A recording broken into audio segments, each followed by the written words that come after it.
ഡോക്ടറെ, എൻ്റെ കാലിന് കുറച്ച് കാലങ്ങളായിട്ട് നല്ല തരിപ്പുണ്ട്. പക്ഷെ ഞാനത് അത്ര കാര്യമാക്കിയില്ല. കാരണം എനിക്ക് പ്രമേഹം ഉള്ളതുകൊണ്ട് ഞാൻ അതുകൊണ്ടാണെന്ന് വിചാരിച്ചു. പക്ഷെ ഞാൻ ഇപ്പം കാണാൻ വന്നത് എനിക്ക് നടുവേദനയായിട്ടാണ്. ഇങ്ങനെ പറഞ്ഞിട്ടാണ് കഴിഞ്ഞ ദിവസം എന്നെ കാണാനായിട്ടൊരു രോഗി വന്നിട്ടുണ്ടായിരുന്നത്. പക്ഷേ അത് കൃത്യമായിട്ട് നമ്മൾ എക്സാമിനേഷൻസും ടെസ്റ്റുകളൊക്കെ ചെയ്തപ്പോഴാണ് മനസ്സിലാക്കിയത് അത് നടുവിൻ്റെ ഡിസ്കിൻ്റെ പ്രശ്നം കൊണ്ടുള്ള ഒരു തരിപ്പായിരുന്നു. അതായത് കാലിലേക്കുള്ള തരിപ്പ് നമ്മൾ എപ്പോഴാണ് ശ്രദ്ധിക്കേണ്ടത്? പ്രധാനമായിട്ടും 2 കാര്യങ്ങൾ കൊണ്ടാണ് കാലിലേക്കുള്ള തരിപ്പ് ഉണ്ടാവുന്നത്.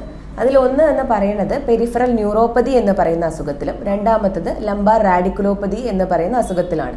ഈ ന്യൂറോപ്പതി എന്ന് പറയുന്നത് നമ്മുടെ കാലിലുള്ള ഞരമ്പിന് വരുന്ന എന്തെങ്കിലും ഡാമേജോ അല്ലെങ്കിൽ അസുഖങ്ങളോ ആണ്.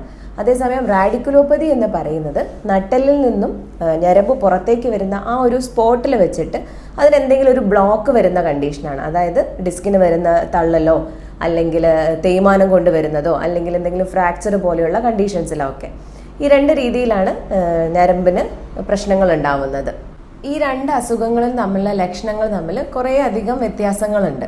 ഇത് നമുക്ക് കൂടുതലായിട്ടും വ്യത്യാസം നമുക്ക് അറിയാൻ പറ്റുന്നത് കൃത്യമായിട്ടുള്ള ടെസ്റ്റുകൾ ചെയ്യുമ്പോഴാണ്. അതുകൊണ്ട് തന്നെ കാലിന് തരിപ്പ് വരുമ്പോഴത്തേക്കും ഇത് എനിക്ക് പ്രമേഹമുള്ളത് കൊണ്ടാണ് എന്ന് തീരുമാനിക്കാതെ കൃത്യമായിട്ടുള്ള ടെസ്റ്റുകളും ഇൻവെസ്റ്റിഗേഷൻസും ചെയ്ത് മാത്രം ചികിത്സയിലേക്ക് മുന്നോട്ട് പോവുക.